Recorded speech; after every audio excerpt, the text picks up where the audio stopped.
Hello, you are tuning in to another live edition of VTV News here on VTV International. I'm Minh Hằng, and let's now take a look at our headlines for this hour.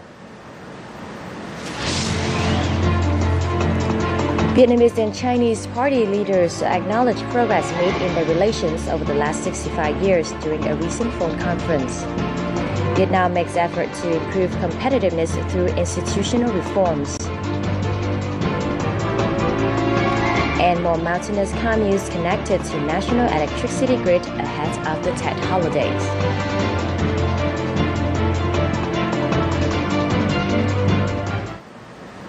The top news for this hour: during a phone conference on Wednesday, February the 11th, top Vietnamese party leaders acknowledged the considerable progress made in their relations over the last 65 years. The two sides also took these opportunities to extend their best wishes to the Vietnamese and Chinese people in the lead up to the Lunar New Year. General Secretaries of the Communist Party of Vietnam Nguyễn Phú Trọng and General Secretaries of the Communist Parties of China and President Xi Jinping agreed on measures to maintain and promote bilateral relations in a stable, practical, and healthy manner. Party leader Chao congratulated the party, state, and people of China on their achievements in national development. Party leader Xi affirmed that the party, state, and people of China attach great importance to the country's traditional friendship and neighborly relationship with Vietnam. He also commended Vietnam's achievements during its 85 years under the leadership of the Communist Party. In other news, State President Trương Tấn Sang urged the authorities in the central province of Nghệ An to accelerate its economic restructurings to generate additional jobs and improve local incomes. The state president hailed the efforts made in the localities to promptly provide rice and assistance for its disadvantaged residents. He made these comments on Wednesday at a working session in Nghệ An during his pre-Tet tour to the locality. State President Sang stressed that along with the leaderships of the party and state, the armed forces made remarkable contribution to realizing the country's social-economic development goals. On this occasion, State President Sang presented Tet gifts to poor families and Agent Orange or dioxin victims in the Mỹ Sơn and Nhân Sơn communes of Đô Lương district. To ensure an enjoyable Tet festival, district authorities also presented 80 tons of rice and other gifts to welfare beneficiaries, needy families, and disadvantaged children in the locality. The Vietnam Union of Friendship Organization hosted a gathering of a representative agency, embassies, and international organizations in Hanoi on Tuesday afternoon ahead of the upcoming Tet holiday. Speaking at this event, Vice President Nguyễn Thị Doan expressed her gratitude for the agency and organization's support and contribution to Vietnam over the past year. On behalf of the foreign delegations, Moroccan Ambassador Al-Hussein Fordani pledged to support the strengthening of friendly and fruitful relations between Vietnam and related nations and organizations. Mr. Fordani concluded by wishing Vietnam and its people a prosperous Tet holiday with a successful and sustainable future of development. Now, Vietnam set up diplomatic ties with the former Soviet Union 65 years ago, and after the disintegrations of the latter, it has forged a highly successful partnerships with the Russian Federation. At a seminar on Tuesday, Vietnamese researchers discussed the future directions for studying the dynamic relationships between the two countries. During Vietnam's resistance wars in the 20th century, the country received immense support from the former Soviet Union. After the disintegration of the Union, Russia continued to foster links with Vietnam. Both countries have adopted a market economy, though through different methods. Today, they have set up a comprehensive strategic partnership that is growing in different fields. Times have changed, and so have relations between Vietnam and Russia. The changes have been mutually beneficial. Researchers at the Tuesday seminar shared the view that future studies of Vietnam-Russia relations should be based on historical factors that shaped their traditional friendship. We should draw upon historical facts when assessing Vietnam-Russia relations today, since they are closely tied together. Since the disintegration of the former Soviet Union, Vietnam has forged a comprehensive strategic partnership with Russia based exactly on that historical foundation. The traditional relationship between the two countries was built before the 1950s, and it has stood the test of time. Future research should consider this. Aside from research into politics, economics, and defense, experts emphasize the importance of new research fields, most notably the study of the Vietnamese community in Russia with its population of 100,000.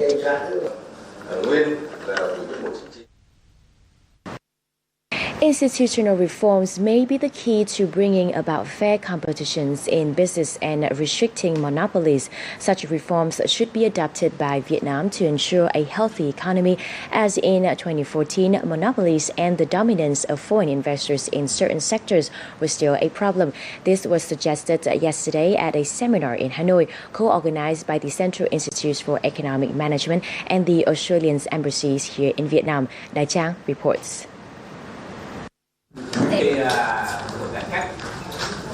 Reports at the events recognized that the economy has shown signs of recovery, but it was not yet stable. The sectors with greatest achievements were construction, agroforestry, and fisheries.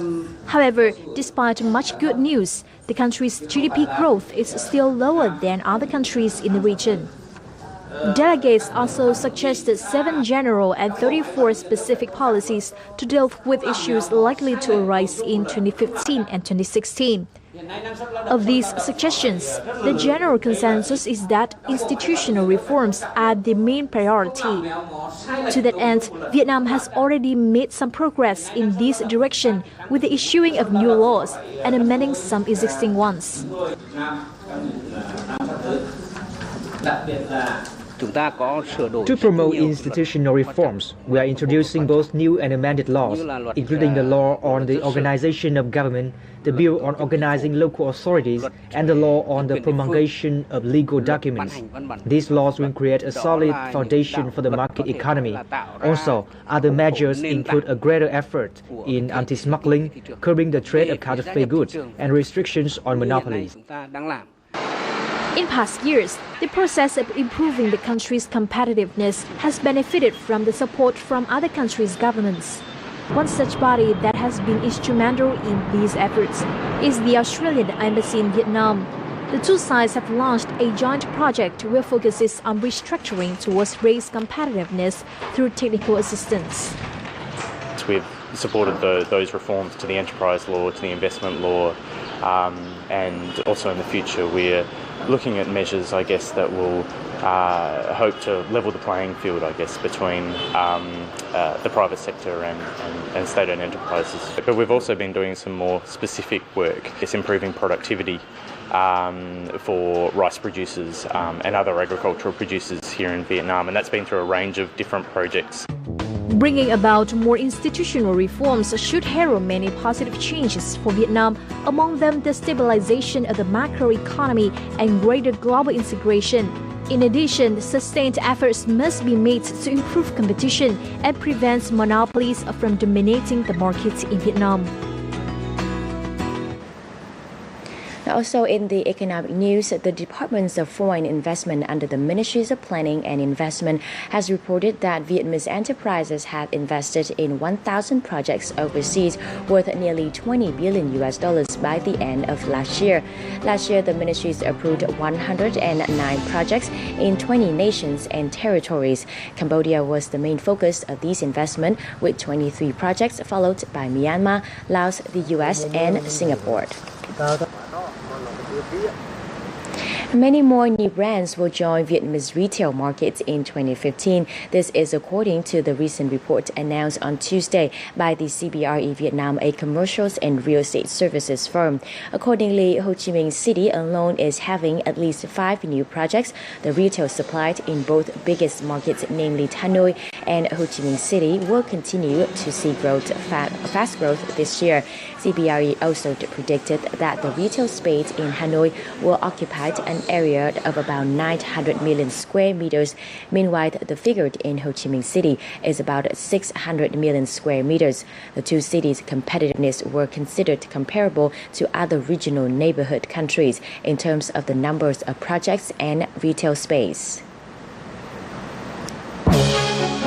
Still to come here on VTV News, mountainous commutes in the northern region have recently connected to national power grid, gaining access to electricity ahead of the Tet holiday. And later on, it's off to Hue City to see how women's hair still wear and treasures the traditional long dress on various occasions.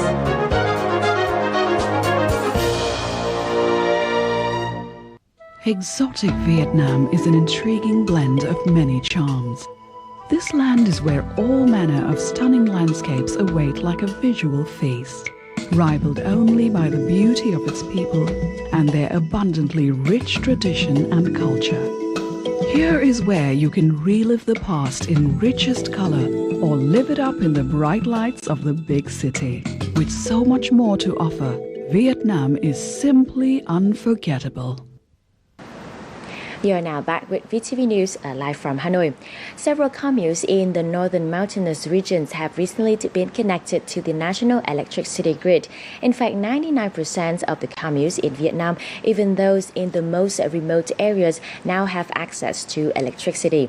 This change has had a huge positive impact and most notably boosted the economic developments in many communities. Just a few days ago, the 500 households of La Hủ ethnic group in Ba Vệ Sư commune in the northern province of Lai Châu were connected to the national grid for the first time.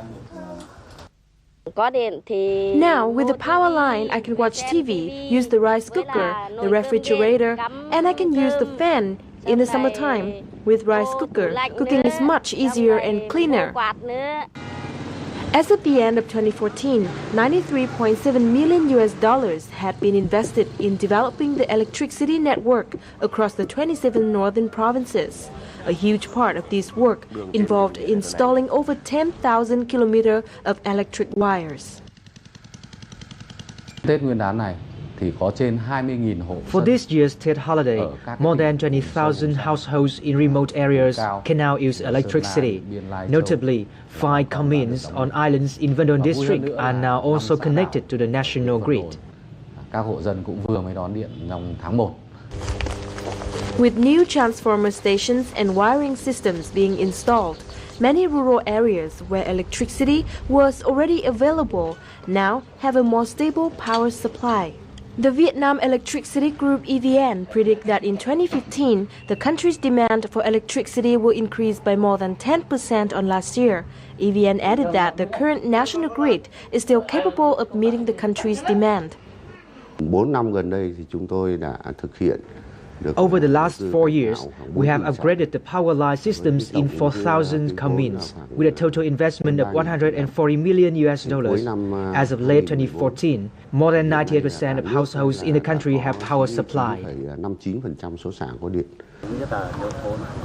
According to the development schedule, almost every household in rural areas will be connected to the national power network by 2020. EVN have stated that $13.1 billion will be needed to realize this goal in the time to come. The Prime Minister has directed the Ministries of Finance to allocate more than 7,200 tons of rice from the National Reserve as a gift for people to support them during the Tet holidays. Accordingly, Quảng Bình Central Province will receive 1,000 tons of rice, while Quảng Trị Central Province will receive 660 tons. Under this social welfare plans, before February the 14th, every household in the above-mentioned provinces will receive rice from the government. Now, for the first time ever, people of the Mai ethnic group successfully grew rice in the highlands of Quảng province. This fruitful crop is a result of collaborative efforts between the local border guards and the Mai ethnic people. More about this in the following report. Villagers in Gai village, Quảng province, are busy preparing for the Lunar New Year. This year, they've made cakes from the rice they grew in their last crop. The cake has been made in the shape of a buffalo's horn or the shape of a bird's tail to represent the Mai's people's appreciation for the local border guards who helped them grow their crop. Thanks to the support of the border guards, we've learned how to cultivate rice. They gave us very clear instructions. We really appreciate their help.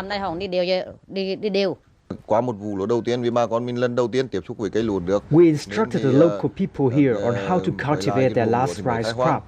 Now they all understand and can apply this technique to grow rice again. Although they face many external difficulties like severe weather conditions, the yield of the first crop reached 45 kg per hectare. We believe that the next season's harvest will be even better.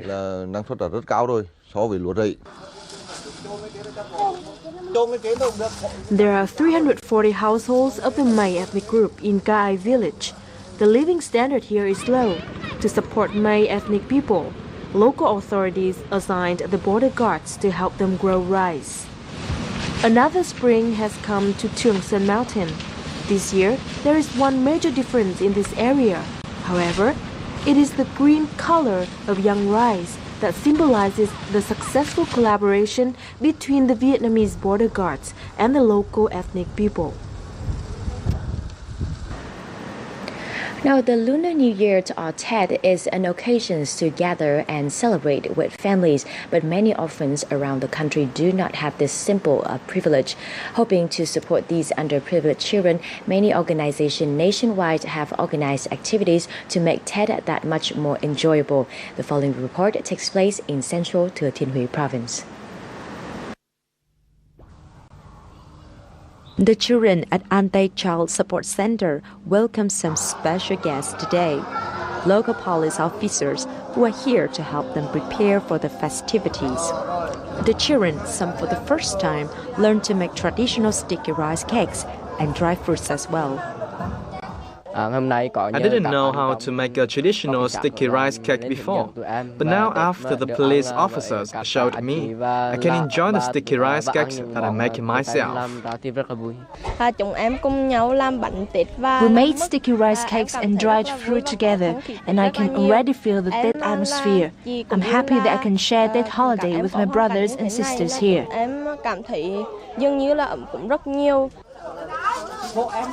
With the assistance from the police officers, the children brighten up from seeing the treats that they have made themselves. We hope to bring the spirit of Tết to the children here, to ease their difficulties in life and encourage them to do better in school and have a better future. Although the children here cannot celebrate Tết with their families, they can still feel the warmth and love from their big family at the Anti-Child Support Center. Community support like this can bring these children hope for a brighter future. As part of celebrations to welcome the Lunar New Year, the central province of Da Nang opened spring flower streets on Monday. This year, the street celebrations are running under the theme Da Nang Brilliant Spring and have an allocated budget of 5 billion Vietnamese dong, or more than $23,000.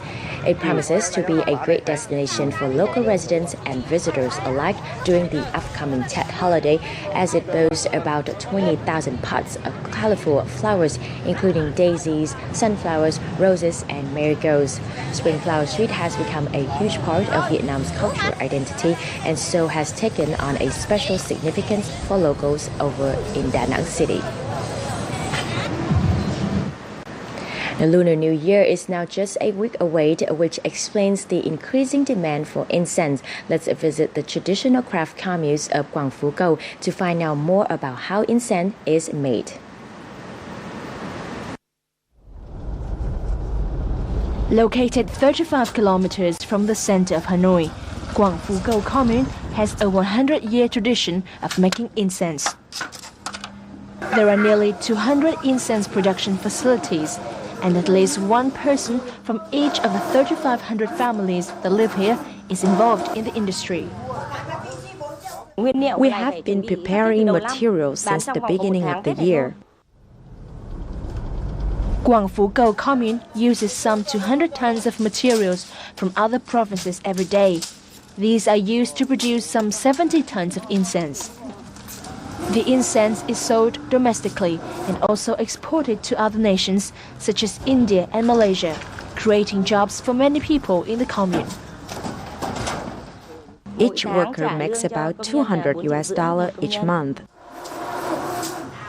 The people in Guangfu Commune use organic materials such as powdered charcoal from trees and herbs. Chen Thiko has been making incense for over 60 years, and according to her, incense can also be used as a kind of medicine. When we have trench food, we just put some ash on it and it heals. Offering incense is part of Vietnamese culture, and craft communities like this are helping to uphold and preserve this tradition. Vietnamese silk is renowned for its many special attributes that other industrial fabrics cannot match. However, traditional silk villages in Vietnam have experienced many challenges in recent years, and the preservation of this craft has become an emerging issue. Let's now hear what a Japanese expert in silk fabric thinks about this and what he recommends in the following. Dressed in the traditional Japanese kimono, Takaue Watanabe has drawn the attention of many potential Vietnamese partners. The chairman of the Japanese Silk Industry Association always wears his kimono, despite admitting it is not as convenient as modern-day clothing. Wearing a kimono is my way of promoting traditional Japanese attire. It is also a way to promote our silk heritage. I think Vietnamese representatives should proudly wear their traditional clothing to show off their traditional fabrics and craftsmanship. The government should also support the promotion of a national fabric brand on the world stage.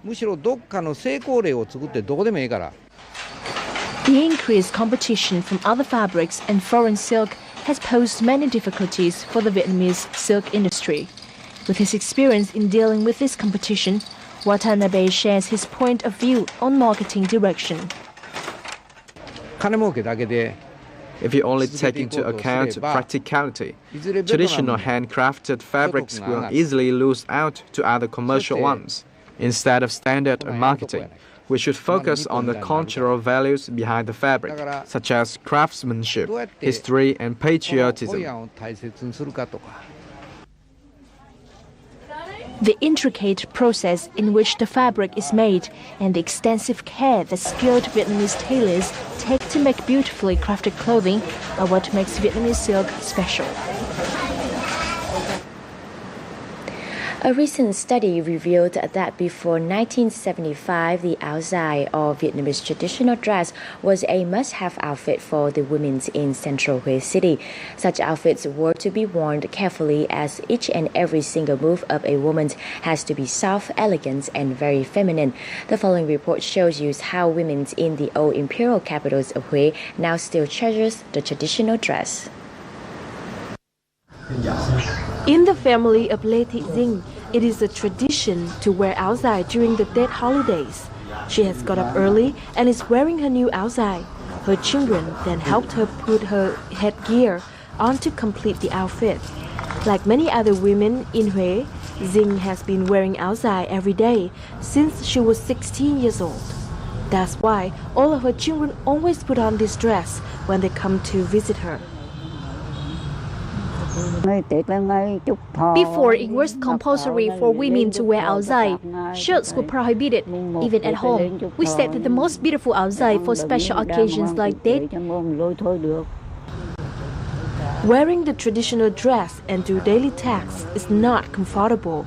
However, according to cultural researchers, this has made Huế women appear very gracefully.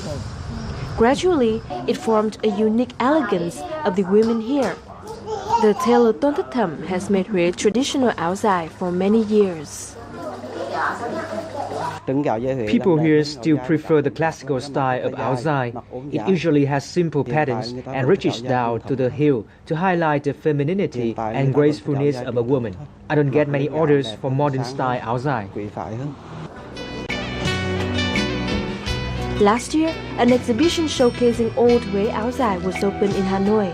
The event presented to the public various collections of the traditional dress in the traditional styles, classical designs, and imprinted with Huế style. In the time of fast cultural integration, the old áo dài will continue to leave the deep impression of Hué's cultural values. And now, before we sign off, let us keep you updated on our latest weather forecast.